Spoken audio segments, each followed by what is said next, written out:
자, 오늘은 복 얘기를 좀 하고 싶습니다. 복은 어느 나라를 불문하고 또 모든 사람들이 다 좋아하고 바라는 것 중에 하나라고 생각이 돼요. 종교도 복과 깊이 관련돼 있죠. 왜 교회를 다니고 때로는 왜 절에 가고 나름대로 신을 섬기고 있겠습니까?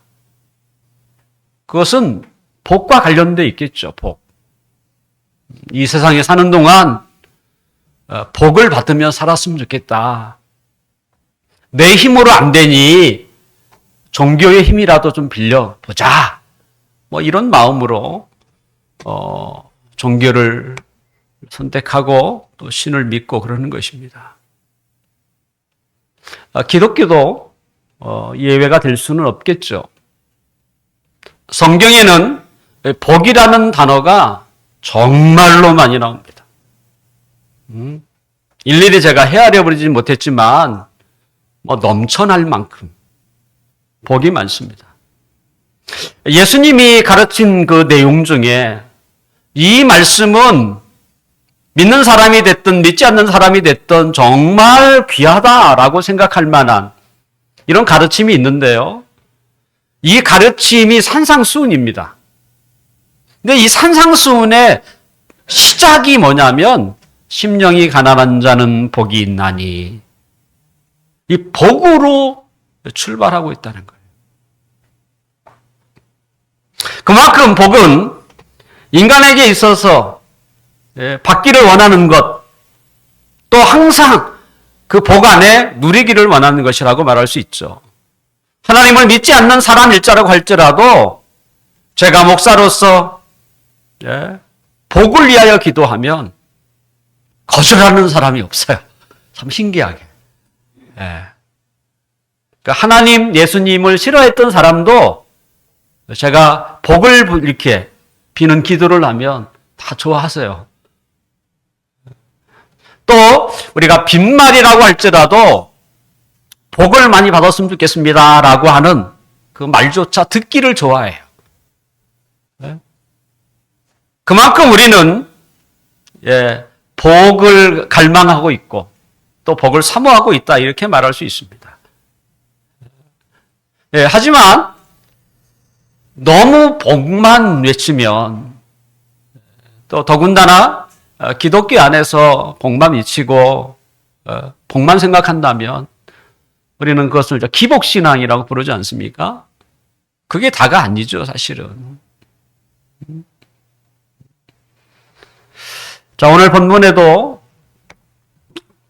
복 또는 복과 연상되는 단어가 짧은 6절 안에 8번이나 언급하고 있어요. 복이 있다, 복되다, 형통할자다, 번성이다, 다 복과 관련된 말이 아닙니까? 복. 우리가 가장 그토록 원하는 복이 오늘 본문에는 풍성히 우리에게 알려주고 있고 또 기록되고 있습니다. 복을 받기를 원하는 저도 마찬가지죠. 자, 성경은 복을 받으려고 한다면 복을 받을 위치에 있어야 한다고 얘기해요. 간절히 우리가 소망한다고 우리가 기대한다고 복을 그냥 저절로 받는 게 아닌 거예요. 복을 받으려면 복받을 행동이 필요하다는 것이죠. 정확히 얘기하면 복받을 위치에 서 있어야 한다는 것입니다. 오늘 성전을 향해 올라가는 순례자는 그 성전을 향하여 올라가면서 어떤 자가 복을 받을 것인지 또 어떤 사람이 어떠한 복을 받을 것인지를 고백을 해요. 그러면서 더 나아가 가정이나 또 예루살렘이나 더 나아가 그 나라까지도 복이 임했으면 하는 기원을 하고 있습니다.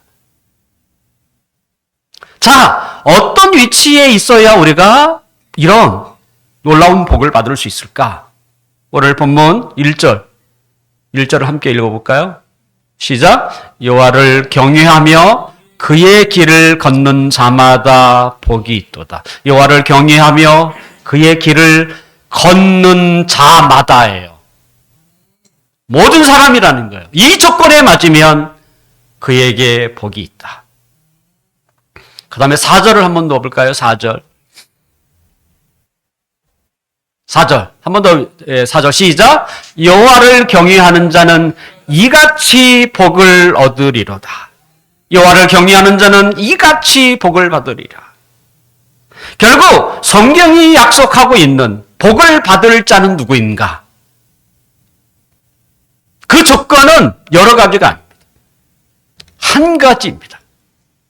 여러 가지라면 지키는 게 어렵겠지만 한 가지면 우리가 능히 지킬 수 있어요. 뭐 세상은 우리가 행복해지려면 첫째, 둘째, 셋째, 넷째, 다섯째 이런 얘기 하잖아요. 그거 듣다가 아유 나는 안 되겠다. 포기합니다. 성경은 한 가지를 얘기해요. 종합해서 한 가지를 얘기하는 거죠. 그게 뭡니까? 그것은 하나님을 경외하라. 하나님을 경외하라. 자, 경외라는 말은 한자 아닙니까? 공경할 공, 그 다음에 두려워할 외자를 써요. 공경과 두려움이라는 합성어죠. 공경은 다른 말로 표현하면 하나님을 사랑한다 이렇게 표현할 수 있습니다. 그러니까 하나님을 사랑하라는 거예요. 그 다음에 뭐가 붙었어요? 두려워하는 거예요. 이게 뭔 말인가? 아니 하나님을 사랑하면 사랑했지. 또 두려움은 뭐야? 두려움은 언제 필요한 것입니까? 우리가 불의한 일을 행할 때. 불의한 일에 대해서는 하나님을 두려워하라는 거예요. 그렇지 않다면 하나님을 사랑하는 거예요.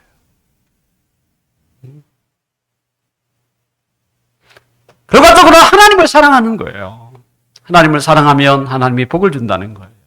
하지만 우리가 그릇된 일, 또 불의야 죄를 행할 때에는 그 하나님을 두려워하라는 거예요. 우리 선조들, 그들은 하나님을 믿지 않았습니다.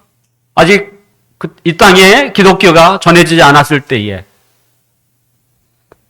그런데 이 나라에, 이 땅에 우리의 선조들은 정말 못된 짓을 하는 사람에게 볼 때마다 뭐라고 얘기했는지 아세요? 하늘이 무섭지도 않느냐 이 말을 했어요.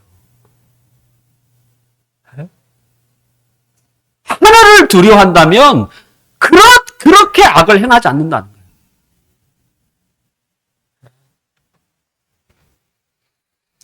결국 악을 행하거나 죄를 행할 때에 두려워하는 게 있어야죠. 그것은 이 세상의 헌법도 두려워하지만 더 나아가 뭐예요? 하나님을 두려워하는 거예요. 이 세상의 법은 편법이라는 게 있습니다. 요리조리 그 법을 피해서 가는 방법이 있지만 하지만 하나님에게는 편법이 없어요. 그래서 악을 행할 때는 하나님을 두려워할 줄 알아요. 이 세상의 헌법보다도 더 무서운 거죠. 정신과 의사이며 상담 심리학자인 스코트 팩, 그는 오랫동안 많은 사람들을 상담해 왔고 지켜봤습니다. 그러면서 그는 이런 얘기를 해요. 이 세상의 악은 자기의 의를 자랑하는 사람들로 인해서 저질러지고 자신이 죄가 없다고 생각하는 사람들에 의해서 저질러진다. 라는 말을 해요. 그러니까 하나님을 두려워하지 않는 사람, 이런 사람은 뭐예요? 죄를 막 집니다. 근데 이런 사람은 이 세상에 자기만 짓는 게 아니라 이 세상 많은 사람들을 힘들게 한다는 거예요. 우리가 너무나 잘 아는 히틀러 같은 사람, 거의 악마의 수준이죠. 그가 죄책감이라는 걸 가지고 있었을까요? 없죠. 스코트 팩에 의하면 그는 그런 게 전혀 없고요. 하늘이 무서운 줄 모르는 사람.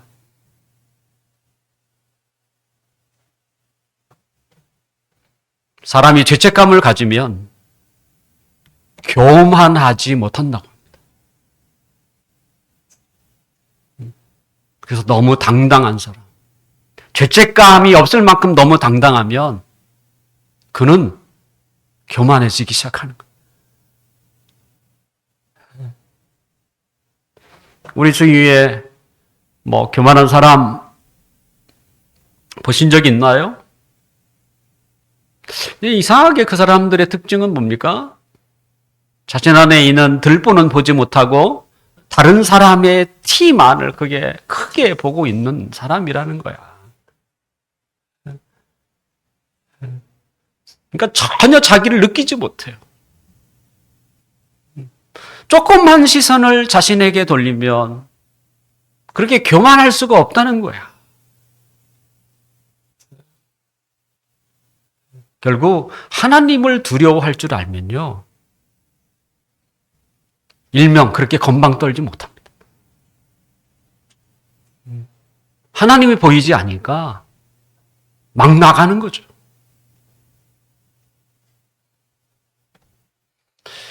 성경에 보면 요셉이라는 훌륭한 사람이 있습니다. 이렇게 훌륭한 사람에게도 왜 어려움이 없겠어요?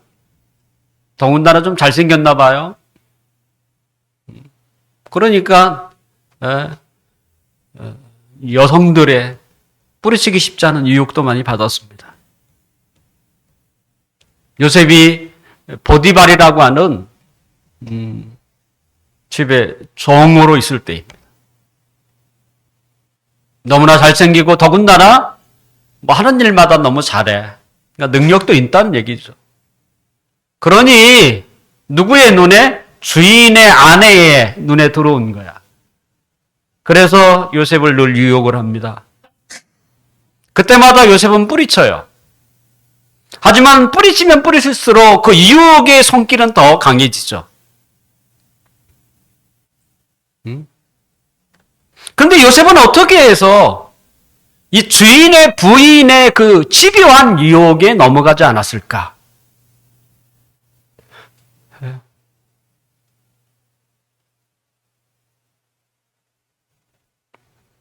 창세기 39장 9절에 보면 정말로 엄청난 말이 거기에 있어요. 그가 보디발의 부인 앞에서 했던 말입니다. 내가 어찌 이 큰 악을 행하여 하나님께 죄를 지으리요. 하나님이었다.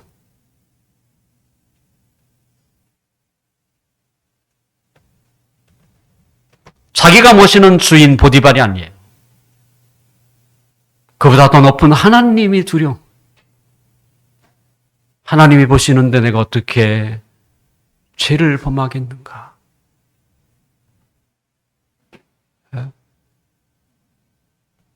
결국 하나님을 두려워하는 거예요.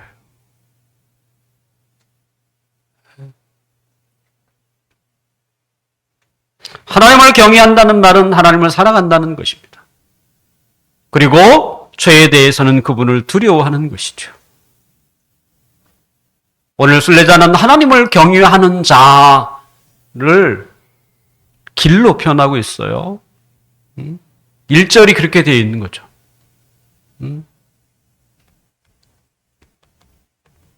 결국 그가 걸어가는 길로 표현하고 있는 거예요. 의인의 길이 있고 죄인의 길이 다른 것입니다. 하나님을 경외하는 그 길. 우리 모두가 걸어갈 길 아닐까요? 하나님을 사랑하고 죄를 지을 때마다 하나님을 두려워하는 마음. 그 경건의 길, 하나님이 원하는 그 길, 우리 모두가 걸어갈 수 있기를 주님의 이름으로 축원합니다.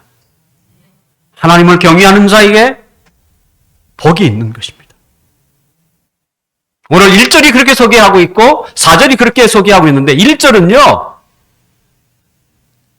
4절과 좀 달리 그 원어에 보면 1절은 자체의 복이에요. 자체. 그러니까 하나님을 경외하는 것 그거 자체가 복이라는 거예요. 자, 예를 들면 어떤 분이 우리 주위에 분이 대기업에 다녀요. 근데 대기업에 다니는 것만으로도 사람들은 뭐예요? 부러워해요. 그가 어떤 일을 하는지 그것이 아직 그거 물어보지도 않아. 몰라. 단지 그가 대기업에 다니면 왜요? 아유, 좋겠다. 그냥 그가 그 대기업에 가서 힘들게 일하는 거 그거 그냥 대기업에 가는 것만으로도 부러워하는 거. 이게 1절이 그런 얘기. 하나님을 경외하는 자. 그런 사람이 뭐예요? 그 자체가 부러운 복인 거죠. 누가 부러워하겠어요? 믿는 사람이죠. 나도 저 사람처럼 하나님을 사랑하고 또 하나님을 믿는 믿음이 있으면 너무나 좋겠다. 그 사람을 부러워해. 그냥 그것만으로. 저도 제가 가장 부러워하는 사람은 이런 사람이에요. 저는 다른 건 잘 부러워하지 않습니다. 근데 저보다 하나님을 사랑하는 사람, 하나님을 믿는 사람, 저보다 그런 사람을 보면 제 속으로 그래요. 참 부럽다. 나도 그랬으면 좋겠다. 이런 마음이 진짜 저절로 나와. 전 이 세상의 것에 대해서 별로 그렇게 부러운 마음이 많이 없습니다. 근데 이렇게 하나님을 사랑하는 사람, 하나님을 믿는 믿음이 좀 이렇게 그런 사람을 보면 그렇게 부럽더라고. 결국 하나님을 경외하는 것은요, 그 자체가 복이야, 그냥. 다른 사람의 부러움이 산다는 것이죠. 그 다음에 4절에 보면 하나님을 경외하는 자는 이것이 복이. 여기서 복은 얻는 복이에요. 이제 자체의 복을 넘어서 얻는 복이 소개되어 있다는 것이죠. 자, 어떤 복이 있을까요? 2절을 함께 볼까요? 2절. 2절. 시작. 내가 내 손이 수고한 대로 먹을 것이라 내가 복되고 형통하리로다. 이제는 얻는 복, 하나님이 주시는 복이에요. 하나님이 주시는 첫 번째 복이 뭐냐면 쉬울 수도 있지만 수고한 대로 얻는 복입니다. 이게 무슨 복일까? 자신이 땀을 흘리며 수고한 대로 소득을 얻지 않나요?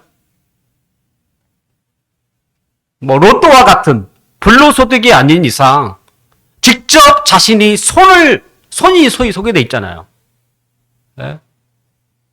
일품 팔아서 땀 흘려서 수고하였다면 당연히 그 수고에 대한 값을 받는 것 우리는 당연하다고 생각해요. 저는 그런 사회는 정말 좋은 사회라고 봐요. 민주사회라고 말할 수 있죠. 근데 그렇지만 우리의 수고가 수고의 복으로 모든 것이 다 그렇게 규칙처럼 받는 것은 아니라는 거예요. 고생하며 수고했는데도 불구하고 어떤 경우에는 뭐예요? 본전도 못 찾아.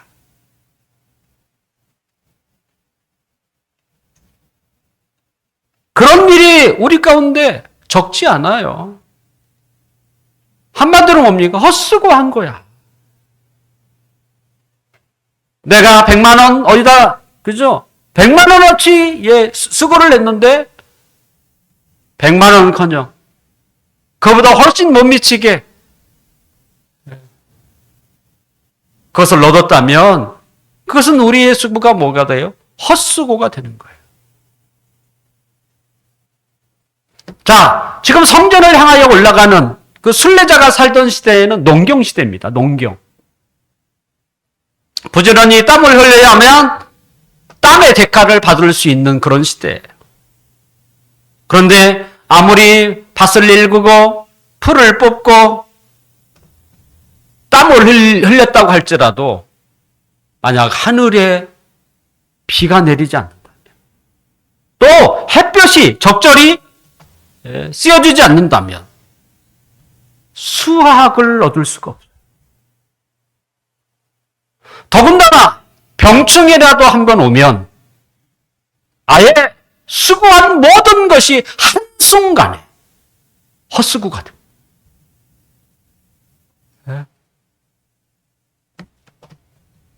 하나님을 경외하는 자에게는요, 하나님이 수고한 대로 복을 주신다.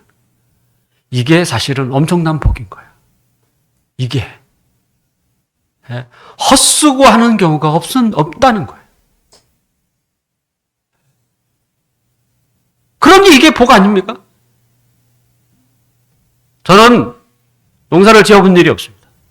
하지만 예전에 작은 텃밭에 각종 작물을 심어서 이렇게 몇 년 키운 적이 있어요. 농사가 이게 보통 어려운 게 아니더라. 하루만 그 밭에 가지 않으면 웬 풀이 그렇게 많이 나는지 감당이 안 돼요. 감당이 안 돼.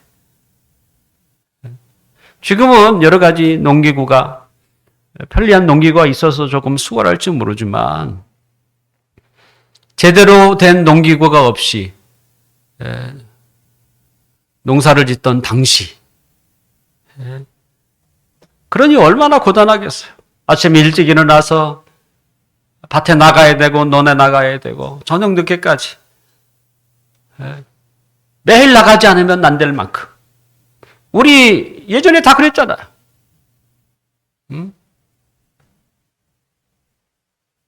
그렇지 않으면 제대로 가을에 수확을 거둘 수 없는. 성경에 보니까 아브라함의 아들 이삭이 농사를 하는 일이 소개되어 있습니다. 그런데 우리에게 재미난 구절이 있습니다. 어느 날 어느 해 이삭은 농사를 짓고 100배의 수확을 올린 적이 있습니다. 100배예요. 이건 부자가 되는 거예요. 한 해 여러분들이 뭘 했는데 100배의 수익을 얻었다. 그건 부자입니다. 그건.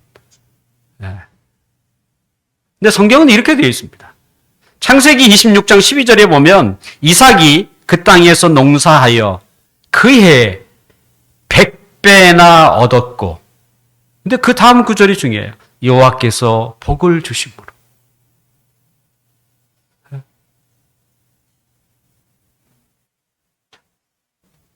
농사라는 것이 정해져 있는 거예요. 한 마디의 논을 맞으면 몇 가마 쌀이 나온다.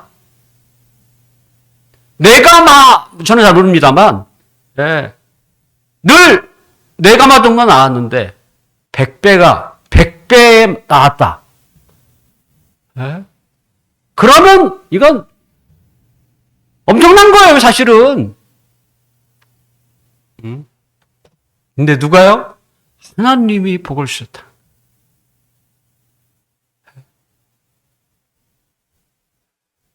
결국 우리의 수고에 복을 주시는 분은 하나님이세요.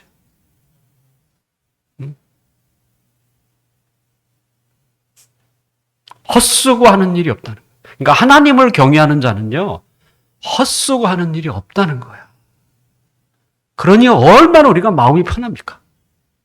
내가 땀 흘릴 만큼, 하물며 때로는 어떤 경우에 이렇게 이삭처럼 하나님이 배에, 수고에 결실을 맺게 하시고, 때로는 100배, 하나님이 복을 주는 거예요. 그러므로 우리 모두는 복의 근원이신 이 하나님을 사랑하기를 바라고 또 하나님을 경외하는 이런 마음을 늘 품기를 주님의 이름으로 축원합니다. 자, 그 다음에 하나님의 복이 여기 이제 시작이에요. 어떤 복을 주실까요? 3절을 함께 보겠습니다. 우리 함께 읽어볼까요? 시작. 내 집 안방에 있는 내 아내는 결실한 포도나무 같으며 내 식탁에 둘러앉은 자식들은 어린 감람나무 같으리로다. 내 집 안방에 있는 내 아내가 나오고 자식이 소개되어 있습니다. 아내는 결실한 포도나무 같다고 식탁에 앉은 자녀들은 어린 감람나무 같대요.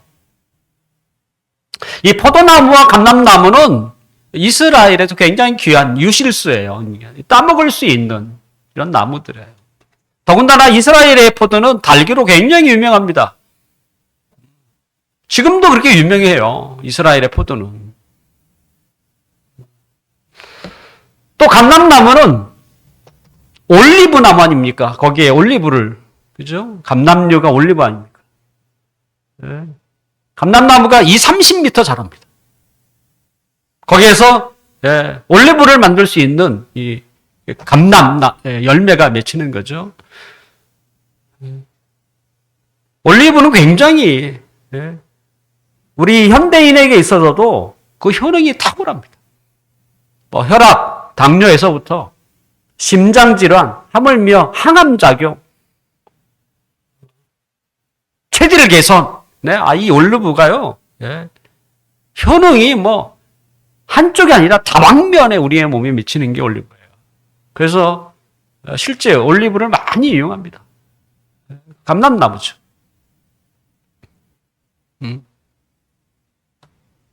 당시에 한 가정의 복은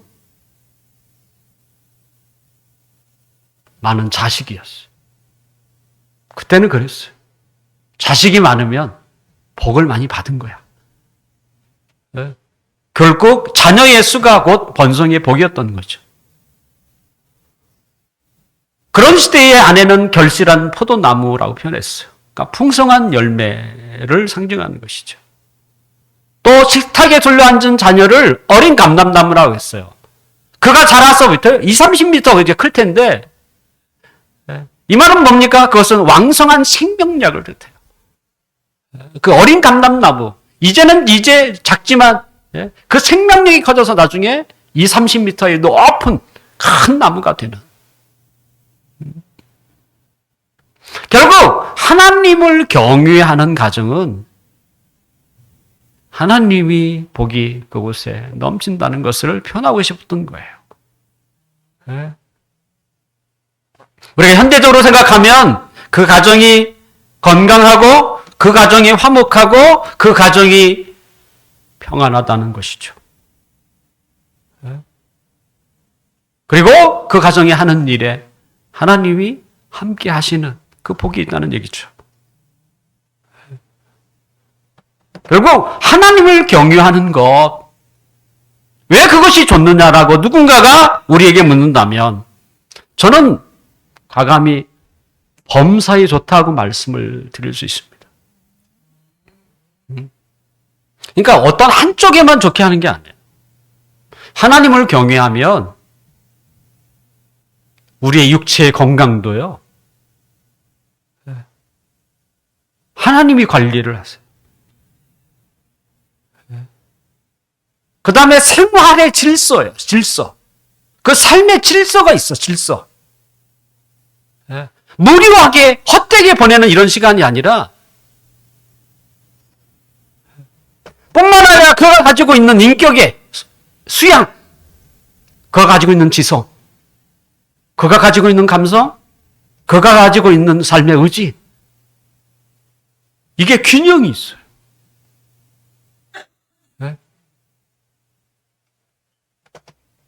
뿐만 아니라 마음의 평안,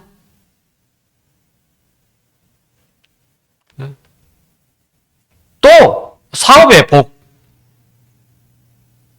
이게요, 하나님을 경외하면 아주 골고루 해요. 그래서 제가 이 사람이 정말 하나님 잘 믿고 있는가? 그것은 생활을 보면 알고요.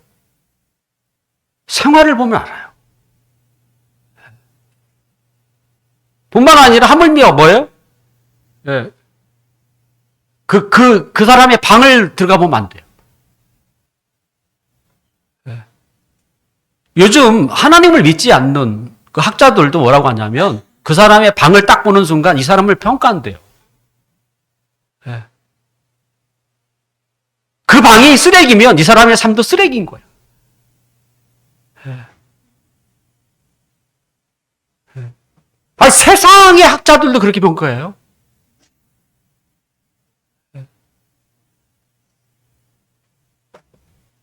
그러니까 삶이요, 안정되고, 예, 삶의 질서가 있고, 그 다음에 이렇게 성장할 수 있는. 그러니까 하나님을 경외하는 것은요, 범사예요, 내가 보니까. 예? 전 당연하다고 봐요. 하나님이 우리의 모든 것의 주인이시죠.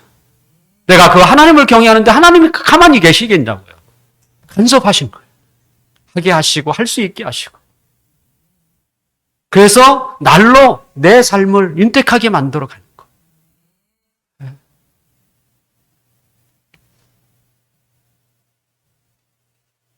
결국 하나님을 경외하는 것이 이처럼 놀라운 복인 거예요.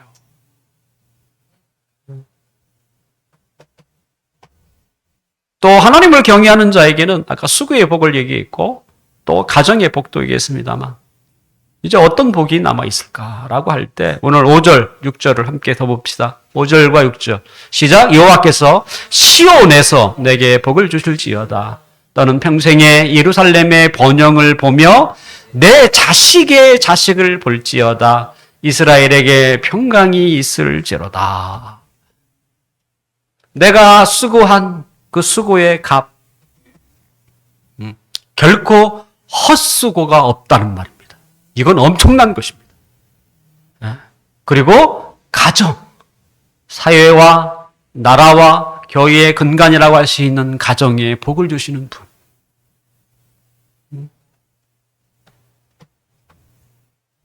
그 하나님을 경외한다면 당연히 어디? 그 사회도 복을 받는 것이고요. 그 나라도 복을 받는 것이고 또 당연히 교회도 마찬가지겠죠. 시온에서 내게 복을 주시리. 이 시온이라는 말은 구약에는 하나님의 성전을 이야기해요. 하나님의 계신 곳. 그러니까 하나님이 주신다는 의미예요. 신약에서는 이것이 교회를 이야기합니다. 두세 사람이 내 이름으로 곳에 내가 그들 가운데 있다라고 하신. 그들 가운데 있는 거예요.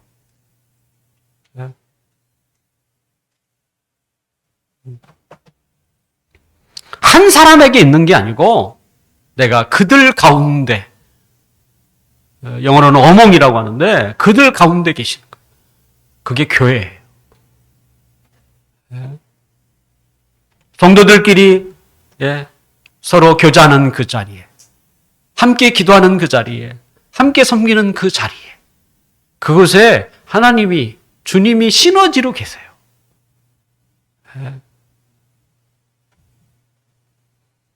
결국 순례자는 개인과 가정을 넘어서 어디예요? 예루살렘 그리고 이스라엘까지 바라보고 있어요.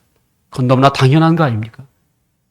나 한 사람이 하나님을 경외하고 그 한 사람이 가정을 이루었을 때에 그 가정이 건강하고 또 그 가정이 건강하면 그들이 살고 있는 사회도 당연히 건강할 것이고 그 나라도 건강할 것이고 또 그들이 몸담고 있는 영적인 공동체 교회도 당연히 어떻게 돼요?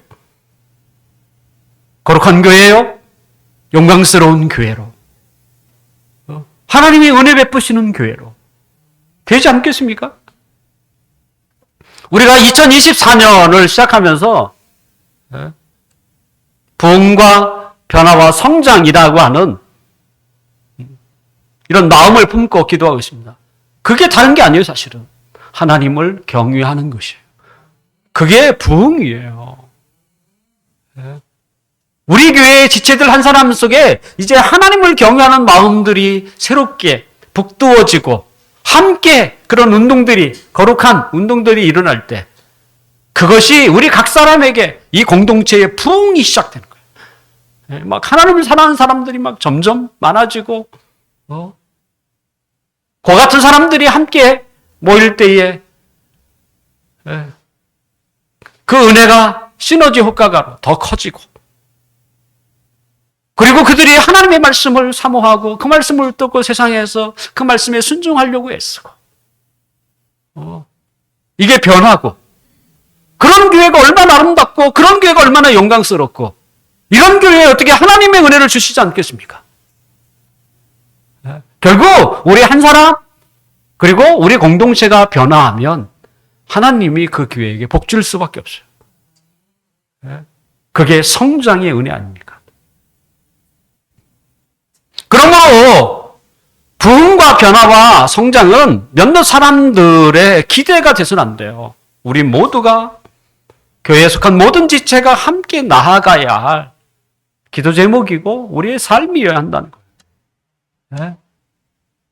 그럴 때 우리는 복에 동참하는 거예요. 동참.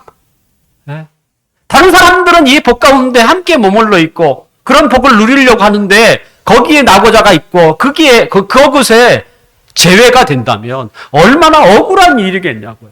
그냥 같이 가는 것만으로도 복인데.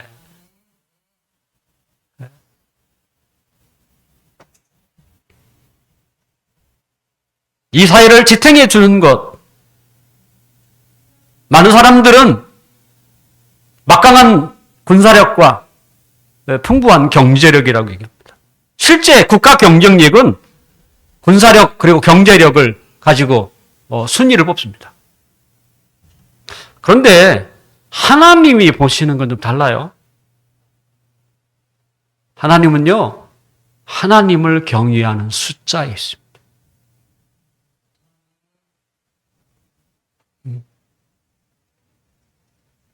소돔과 고모라 성이 작은 성이 아닙니다. 큰 성입니다. 지금으로 얘기하면 도시예요, 도시. 왜 멸망한지 아시죠? 하나님을 경외하는 의인 10명이 부족했기 때문입니다.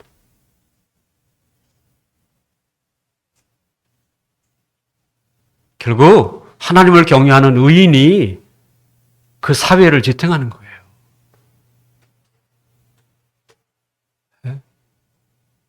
한 나라를 지탱하는 것은 군사력과 경제력이 아니에요. 하나님을 경외하는 사람의 숫자예요.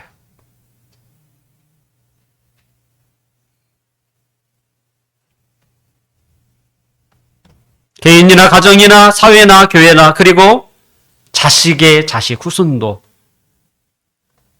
결국 하나님을 경외하느냐에 따라서 복을 받느냐 받지 않느냐에 있는 것입니다. 그러면 왜 우리가 하나님을 경외하는 것이 그렇게 중요할까? 그것은 하나님의 복의 근원이기 때문에 그래요. 그분이 복의 근원이세요. 결국 모든 복은 하나님으로부터 나오는 거야. 그러므로 우리가 복을 받는 삶을 살고 싶다면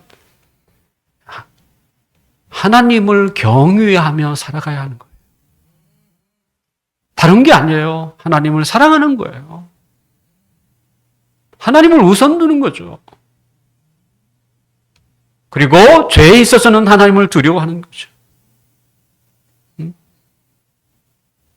결국 내가 사랑한다는 게 뭡니까? 내 삶의 주인이라는 의미죠. 이 세상의 모든 것의 주인이라는 거죠. 내가 하는 일에도 주인이고 우리가 몸담고 살아가는 이 사회의 주인도 하나님이시고 결국 해답은 거기에 있는 거예요. 우리는 사람의 눈은 속일 수 있습니다. 하지만 하나님은 속일 수 없어요. 그러니까 하나님은 아세요. 사람은 모를 수 있습니다. 또 하나님은 속지도 않습니다. 결국 우리가 살아가는 인생의 모든 해답은 하나님을 경외하느냐에 달려 있는 거예요.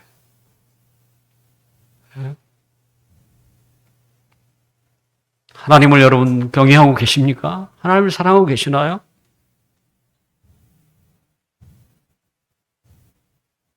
하나님을 경외하는 것이 복입니다. 제가 여러분에게 전해주는 성경이 우리에게 이야기해주는 여호와를 경외하는 자마다 복이 있다. 하나님이 약속하신 이 복이 우리의 삶과 우리의 인생과 우리가 하는 일 속에 풍성하게 나타나기를 간절히 기도합니다. 그래서 우리가 늘 하나님을 사랑하는 사람, 그리고 악을 범할 때마다 하나님을 두려워할 줄 아는 사람, 이 신앙이 우리에게 있어서 하나님이 주신 복을 우리의 남은 인생 속에 아름답게 누려갈 수 있기를 주님의 이름으로 축원합니다. 기도하겠습니다.